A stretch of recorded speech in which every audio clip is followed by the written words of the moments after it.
దేవుని పరిశుద్ధమైన నామమునకు స్తోత్రం కలుగునుగాక. క్రీస్తు యేసునందు సోదరి సోదరులారా, మీ అందరికీ ప్రభువైన యేసుక్రీస్తు నామంలో శుభములు వందనాలు తెలియజేయుచు ఉన్నాను. వందనాలు అందరికీ. ఈ దినమందు దేవుని వాక్యమైన బైబిల్ నుండి మనము ఎఫెసీ పత్రిక ధ్యానములు వింటూ వస్తూ ఉన్నాము. జాగ్రత్తగా ఈ దినమందు వాక్యమును మనమందరం కూడా గ్రహించి ఆలకించుదాం. ఈ దినమందు మరి భార్యాభర్తల గురించి మనము మాట్లాడుకొనబోతూ ఉన్నాం. ఎఫెసీ పత్రిక 5వ అధ్యాయము 22 నుంచి 33 వరకు ప్రభు చిత్తమైతే మనము ధ్యానం చేస్తూ వద్దాం. 22వ వచనం చూడండి ఒకసారి. స్త్రీలారా, ప్రభునకు వలె మీ సొంత పురుషులకు లోబడి ఉండుడి. క్రీస్తు సంఘమునకు శిరస్సై ఉన్నలాగున పురుషుడు భార్యకు శిరస్సై ఉన్నాడు. క్రీస్తే శరీరమునకు రక్షకుడై ఉన్నాడు. సంఘము క్రీస్తునకు లోబడినట్లుగా భార్యలు కూడా ప్రతి విషయములోనూ తమ పురుషులకు లోబడవలెను. దేవుడు ఈ మాటలు దీవించి మనకు సమృద్ధిగా అనుగ్రహించినట్లు ప్రార్థన చేసుకుందాము. ప్రేమగల తండ్రి, పరిశుద్ధుడవైన దేవ, నీ పాదములకు వందనాలు నాయన, స్తోత్రాలు చెల్లించుకుంటున్నాం. ఈ దినమందు, ఈ సమయమందు నీ మందిరములో మమ్మలను ప్రవేశపెట్టినందుకై స్తోత్రాలు తండ్రి. పాటల యందు తోడే ఉన్నారు, జ్ఞాపకం చేసుకున్నారు, పాడించారు. అందును బట్టి స్తుతిస్తూ ఉన్నాను. ఈ సమయమందు చదువుకున్న లేఖన భాగమును నాయన దీవించండి, ఆశీర్వదించండి. మీరు నీ వాక్యం మాకియగా నేను కూడా ప్రజలకు అందిస్తూ ఉండగా మీ జ్ఞానము, మీ తెలివి, మీ వివేకము దయచేతండి, సహాయం చేయండి. భార్యలుగా, భర్తలుగా, కుటుంబంగా ఏ విధంగా మేమందరం కూడా ప్రవర్తించాలనో, ఎలాగ నడుచుకోవాలనో నీ గ్రంథములోని మాటలు మాకు వివరించి వడ్డించి మాకు వినిపించమని మీకు అప్పగించుకుంటూ యేసుక్రీస్తు పరిశుద్ధమైన నామంలో ప్రార్థించి అడిగి వేడుకుంటున్నాము తండ్రి, ఆమెన్. దేవుని సంగమా, ప్రభునందు సోదరి సోదరులారా, ఈ దినమందు భార్య భర్తల గురించి కొన్ని విషయాలను జ్ఞాపకం చేస్తాను. మీరందరూ కూడా శ్రద్ధగా వినాలని ప్రభు పేరట మనవి చేస్తూ ఉన్నాను. కుటుంబము అనగా భార్య, భర్త, పిల్లలు. అవునా? భర్త, భార్య. ముందు వీరి గురించి ఆలోచన చేద్దాం. భర్త, భార్య. మొదటిగా నేను భార్య గురించి కొన్ని సంగతులు జ్ఞాపకం చేస్తాను. ఇక రాయబడిన మాట ఏమిటంటే, స్త్రీలారా, ప్రభునకు వలె మీ సొంత పురుషులకు లోబడి ఉండండి అని వాక్యం చెబుతుంది. మొట్టమొదటిగా స్త్రీలారా అనే మాట వ్రాయబడింది. అంటే స్త్రీలను ఉద్దేశించి ఆయన వ్రాశాడు. ఒక స్త్రీ ఏ విధంగా ప్రభుకు లోబడుతుందో అదేవిధంగా తన భర్తకు కూడా లోబడాలి అని వాక్యము చెబుతూ ఉంది. భార్య భర్తకు లోబడాలి, భర్తకు విధేయత చూపించాలి, భర్తకు భయపడాలి అని వాక్యం చెబుతుంది. భర్త కూడా భార్యను ప్రేమించాలి అని వాక్యం చెప్తూ ఉంది. ఎప్పుడైతే భార్య భర్తకు లోబడుతుందో, ఎప్పుడైతే భర్త భార్యను ప్రేమిస్తాడో ఆ కుటుంబంలో ఇక ఎన్నటికీ సమస్యలు ఉండవు. ఏ కుటుంబంలో అయితే భార్య లోబడదో భర్తకు, ఏ కుటుంబంలో అయితే భర్త ప్రేమించడో భార్యను, ఆ కుటుంబంలో కలహాలు, కొట్లాటలు, అవునా, తిట్టుకోవడము, విమర్శించుకోవడము, చివరికి మరి భర్తను విడిచిపెట్టి భార్య, భార్యను విడిచిపెట్టి భర్త, ఇట్లా దూరంగా ఉండి కొంతకాలానికి ఏమవుతుందంటే విడాకులకు సిద్ధమవుతారు. ఎందుకని? నేను లోబడాలనా అని భార్య అంటే, నేను ప్రేమించాలనా అని భర్త అంటే, ఖచ్చితంగా భార్య భర్తకు లోబడాల్సిందే, భర్త భార్యను ప్రేమించాల్సిందే. భార్య భర్తలు ప్రేమించకపోతే, లోబడకపోతే గనక సంసార జీవితము ముందుకు సాగదు, ముందుకు సాగదు. కాబట్టి భార్య భర్తలు వారి వారి ధర్మాలు జరపాలి అని దేవుని వాక్యం మనకు జ్ఞాపకం చేస్తుంది. సరే కదా? ఈ దినమందు నేను భార్యల గురించి కొన్ని మాటలు తెలియజేస్తాను. జాగ్రత్తగా మరి మీరు వినాలని ప్రేమతో నేను జ్ఞాపకం చేస్తూ ఉన్నాను. ఒకటవదిగా, స్త్రీలారా మీ భర్తలకు లోబడి ఉండండి అని రాయబడింది. తమ భర్తలకు లోబడుతూ వారికి సహాయపడటం భార్యకు దేవుడు అనుగ్రహించిన భాగ్యం. అర్థమైంది ఈ మాట? తమ భర్తలకు లోబడుతూ వారికి సహాయపడటము భార్యలకు దేవుడు అనుగ్రహించిన గొప్ప బాధ్యత అనేది వాక్యం మనకు చెప్తూ ఉంది. మరి తన భర్త విషయంలో ఆమె విధి ఏమిటంటే, భర్తను భార్య ప్రేమించేదిగా ఉండాలి. వాక్యమే మనకు జ్ఞాపకం చేస్తూ ఉంది. చూడండి, లేఖనాల్లో తీతుకు రాసిన పత్రిక 2వ అధ్యాయము 4వ వచనము చదువుతున్నాను. 2వ అధ్యాయం 4వ వచనములో, యవన స్త్రీలు తమ భర్తలకు లోబడి తమ భర్తలను శిష్యులను ప్రేమించువారును అనే మాట ఉంది. ఎవరిని ప్రేమించాలంట? భార్య భర్తను, శిష్యులను ప్రేమించాలంట. శిష్యులను భర్తను ప్రేమించాలంట.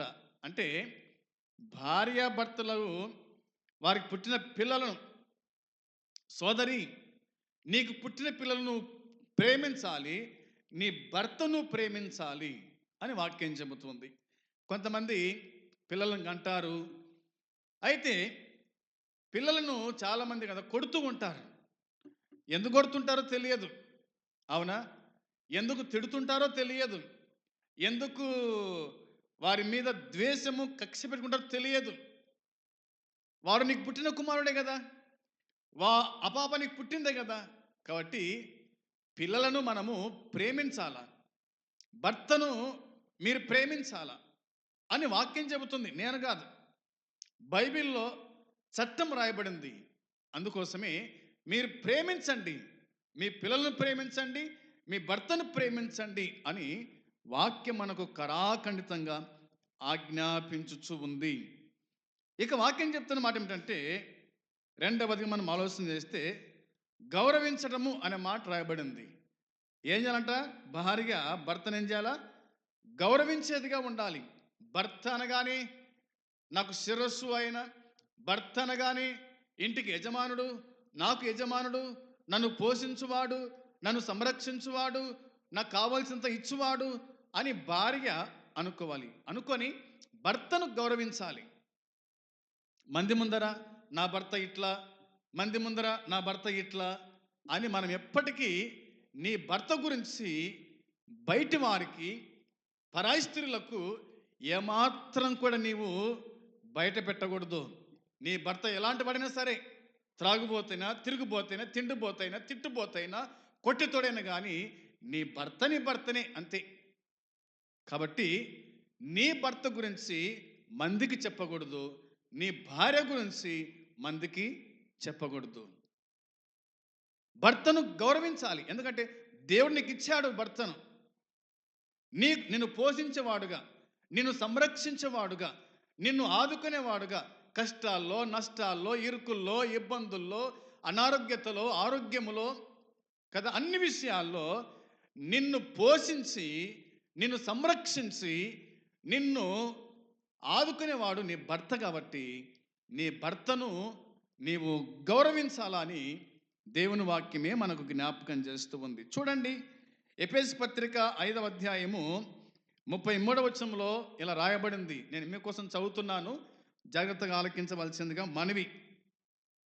మెట్టుకు మీలో ప్రతి పురుషుడును తన వలెను తన భార్యను ప్రేమింపవలెను. భార్య అయితే, వినండి బాగా, భార్య అయితే తన భర్త యందు భయము కలిగి ఉండునట్లు చూసుకొనవలెను అని ఉంది. భార్య అయితే ఏం చేయాలంట? ఏం చేయాలంట? ఆ భర్త యందు భయము కలిగి ఉండునట్లు చూసుకోవాలా. నీ భర్త వచ్చినప్పుడు నీ భర్తకు భయపడు, నీ భర్తను గౌరవించు. భయపడడం అంటే ఏదో ఎలక పిల్లికి ఈ విధంగా, అవునా, ఎలక పిల్లికి ఏ విధంగా భయపడుతుంది అట్లా భయపడడం కాదు. లోబడు, అంతే చాలు. నీ భర్తకు లోబడు. నీ భర్త పొలం వహిస్తాడు, నువ్వేం చేయాలా? అవునా, చక్కగా నీళ్లు కాబెట్టి నీళ్లు బట్టి భర్తకు సహకరించు. భర్త పని మీద బయటికి వెళ్ళి వస్తాడు.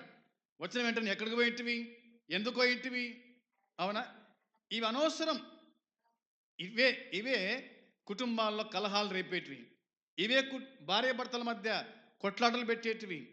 కాబట్టి భర్త ఎన్నో మరి కుటుంబాన్ని మీనేసుకొని కదా, భారం మీనేసుకొని ఆ కుటుంబంలో ఏం కావాలనో, భార్యకి ఏం కావాలనో, పిల్లలకు ఏం కావాలనో, అవునా, నెల భత్యము, సంవత్సరం భత్యము, మరి తాను కష్టపడి పనిచేసి సంపాదిస్తూ ఉంటే ఇంటికాడ ఉండి మీరు సోదరిలారా గుర్తుపెట్టుకోండి, నీ భర్త ఎన్నో ఇబ్బందులు పడి, ఎన్నో కష్టాలు పడి, అవునా, పగలంతా కష్టం చేసి డబ్బు సంపాదించి నిన్ను పోషించడానికి, కుటుంబాన్ని పోషించడానికి మరి తాను చెమట కారుస్తూ ఉండగా భర్తను అనుమానించేటువంటి భార్యలు లేకపోలేదు.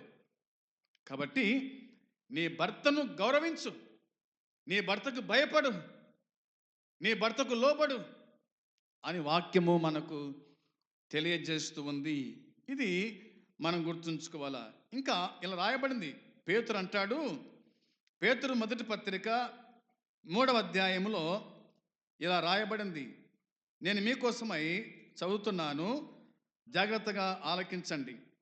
పేతురు మొదటి పత్రిక 3వ అధ్యాయము మొదటి 2 వచనాల్లో ఇలా వాక్యం చెబుతూ ఉంది. అటువలే స్త్రీలారా, మీరు మీ స్వపురుషులకు లోబడి ఉండుడి. అందువలన వారిలో ఎవరైనాను వాక్యమునకు అవిధేయులైతే వారు భయముతో కూడిన మీ పవిత్ర ప్రవర్తన చూసి వాక్యము లేకుండానే తమ భర్తల నడవడి వలన తమ భార్యల నడవడి వలన రాబట్టబడవచ్చును అని వాక్యం చెబుతుంది. ఒక భర్త త్రాగుబోతైతే, ఒక భర్త తిరుగుబోతైతే, ఒక భర్త భార్యను చూసుకోకుండా, కుటుంబాన్ని చూసుకోకుండా తిరుగుతుంటాడో, ఇంట్లో భార్య పవిత్రమైన మంచి హృదయముతో, మంచి మనసుతో కదా భర్తకు కావలసినవన్నీ ఇస్తూ, మరి స్వస్థ బుద్ధితోనూ మంచి మనసుతోనూ లోబడితే గనక నీ భర్త ఎప్పుడోసారి ఖచ్చితంగా మారతాడు. అది భర్త మారడానికి నువ్వే కారణం, భర్త చెడిపోవడానికి నువ్వే కారణం. అర్థమైంది మాట? భర్త మారడానికి నువ్వే కారణము, నీ భర్త చెడిపోవడానికి కూడా నువ్వే కారణం. నీ పవిత్ర ప్రవర్తనను చూసి, నీ మంచి బుద్ధిని చూసి, నీ మంచి మాటను చూసి, నీ మంచి హృదయం చూసి తాగుబోతైనా మారుతాడు, తిరుగుబోతైనా మారుతాడు, తిండిబోతైనా మారుతాడు అని బైబిల్ చెబుతుంది, నేను చెప్పడం కాదు.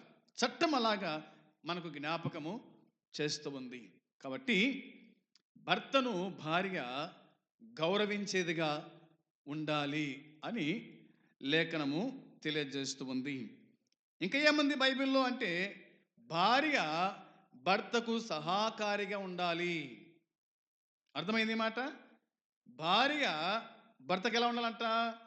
సహకారంగా ఉండాలి, పనిలో సహాయం చేసేదిగా ఉండాలి, అవునా, కుటుంబంలో సహాయం చేసేదిగా ఉండాలి. నువ్వే చెయ్యి, నాకేం పట్టింది, అవునా, నువ్వే చెయ్యి, నాకేం పట్టింది? ఆ?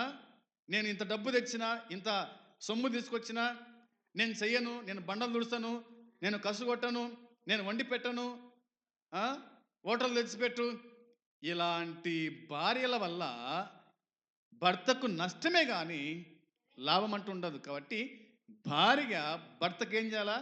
సహాకారిగా ఉండాలి, సహాకారిగా ఉండాలి, సహాయం చేసేదిగా ఉండాలి.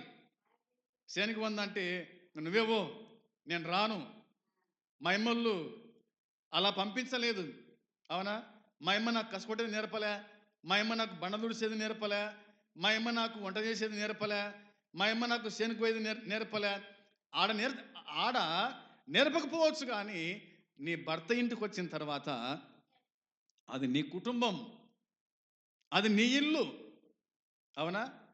కాబట్టి ఇక్కడ నువ్వు చేసుకోవాలా. ఉదయం లేచి కసుగొట్టుకోవడం, ఉదయం లేచి బండలు దుడుచుకోవడం, ఉదయం లేచి వంటలు చేసుకోవడం, ఇవి లేకపోతే కనుక అది కుటుంబం కాదు. దాన్ని ఏమంటారు? అవునా? కుటుంబం అంటారా? ఎక్కడి కసులు అక్కడ ఉంటే కనుక. కొంతమంది మహాతల్లులు కదా, ఉదయకాలం 7 అయినా 8 అయినా లేవరు, ఇంటి ముందర కసు కొట్టుకోరు, దిబ్బలకుంటుంది ఇంటి ముందర. మంది ఏమంటారు కదా, ఏందబ్బా ఈ పాప 7 అయింది 8 అయింది ఇంకా లేవలేదు, ఇంటి ముందర పాసి కసు కొట్టలేదు, ఇంత బండ దుడుచుకోలేదు అని 10 మంది నేను అనుకోరా?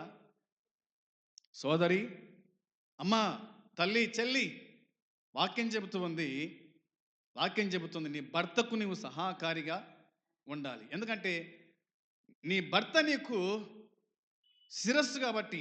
నేను వాక్యం చదువుతున్నాను చూడండి.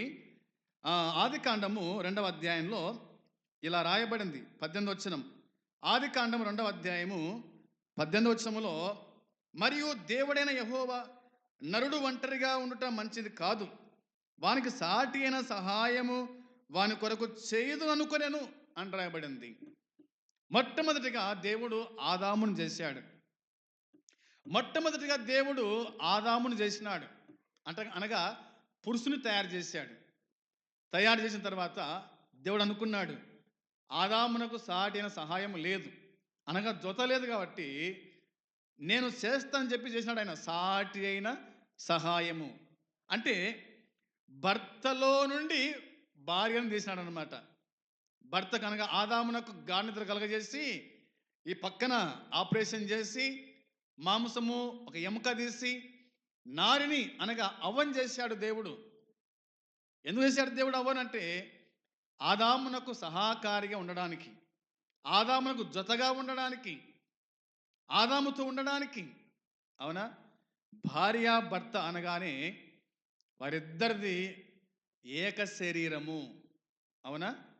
భార్యది భర్త శరీరం, అది మనం గుర్తుంచుకోవాలా.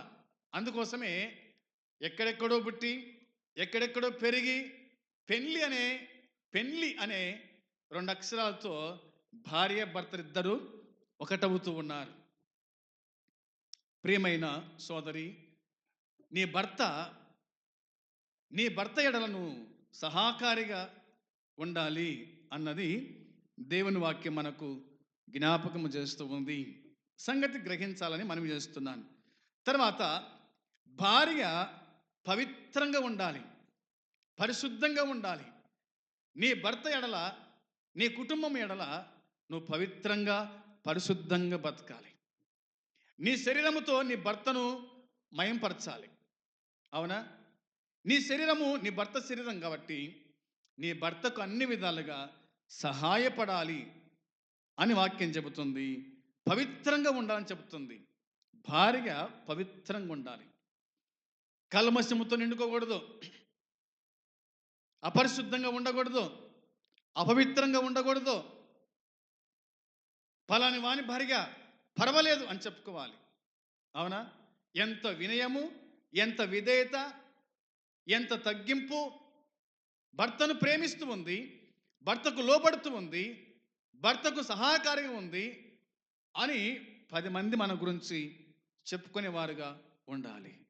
నేటి సమాజంలో ఎంతోమంది భార్యలు అనబడిన వాళ్ళు తమ పవిత్ర జీవితాన్ని కల్మషం చేసుకుంటూ ఉన్నారు, పాపానికి ఒడిగడుతూ ఉన్నారు, పాపం చేస్తూ ఉన్నారు. పాపంకి లోబడుతూ ఉన్నారు.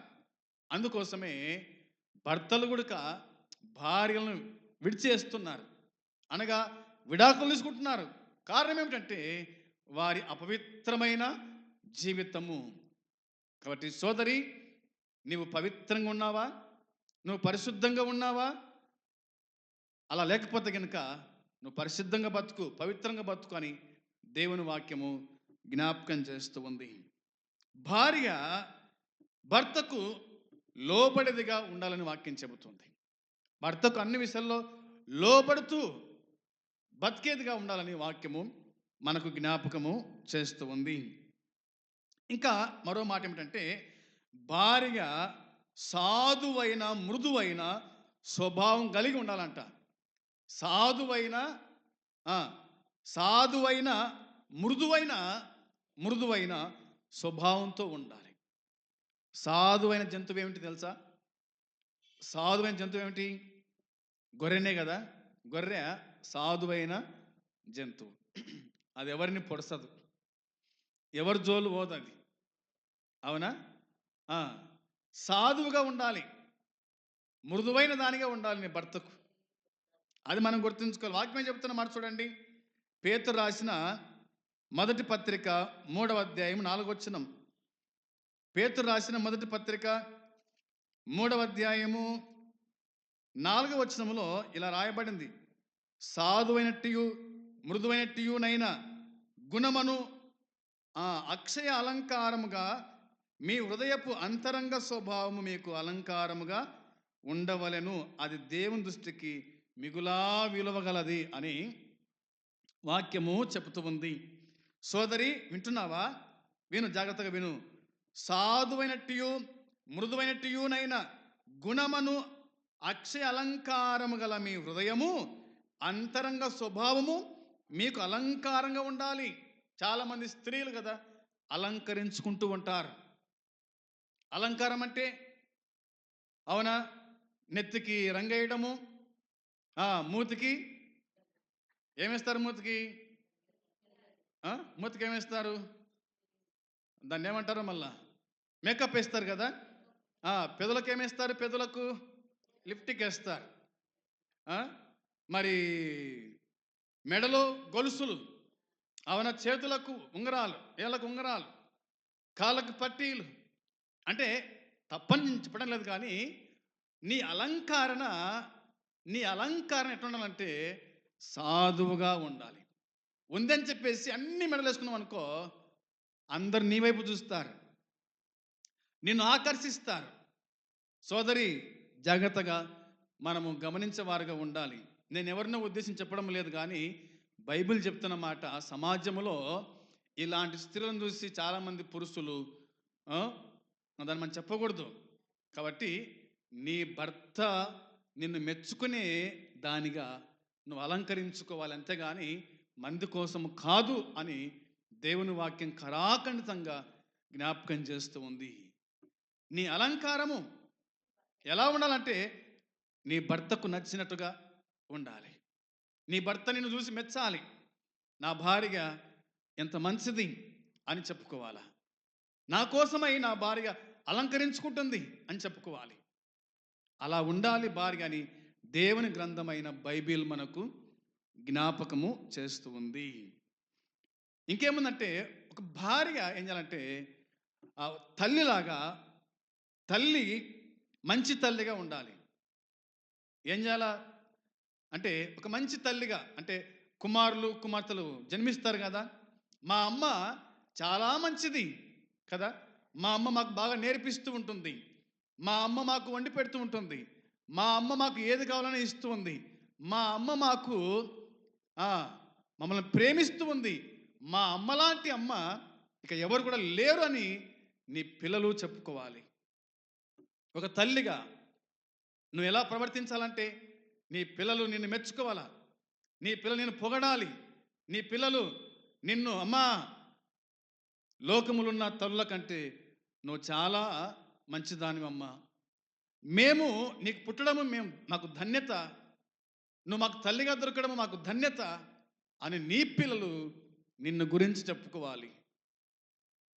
వింటున్నావా సోదరి? బైబిల్ చెప్తున్న మాట, మంచి తల్లిగా నువ్వు ఉండాలి, మంచి ఇల్లాలుగా నువ్వు ఉండాలి అని దేవుని వాక్యమే మనకు జ్ఞాపకము చేస్తూ ఉంది. ఇక చివరిగా మనం ఆలోచన చేస్తే గనక ఇలాగా వాక్యం చెబుతూ ఉంది, భార్య భర్తకు విధేయత చూపేవారుగా ఉండాలి. ఏ విధంగా ప్రభువునకు మనం విధేయత చూపుతున్నామో, దేవునికి మనం విధేయత చూపుతున్నామో, ఆ విధంగా భార్య కూడా భర్తకు విధేయత చూపేదిగా ఉండాలని బైబిల్ మనకు జ్ఞాపకం చేస్తూ ఉంది. ఆ మాట చదువుతాను చూడండి.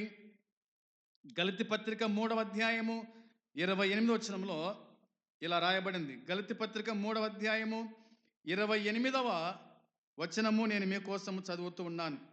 ఇందులో యూదుడని గ్రీక్ దేశస్థుడని భేదము లేదు, దాసుడని స్వతంత్రుడని లేదు, పురుషుడని స్త్రీ అని లేదు, యేసుక్రీస్తునందు మీరందరూ ఏకముగా ఉన్నారు అని వ్రాయబడింది. యేసుక్రీస్తున వలె, ప్రభువునకు వలె క్రీస్తుకు చూపించే విధేయత భార్య భర్తకు చూపించేదిగా ఉండాలి.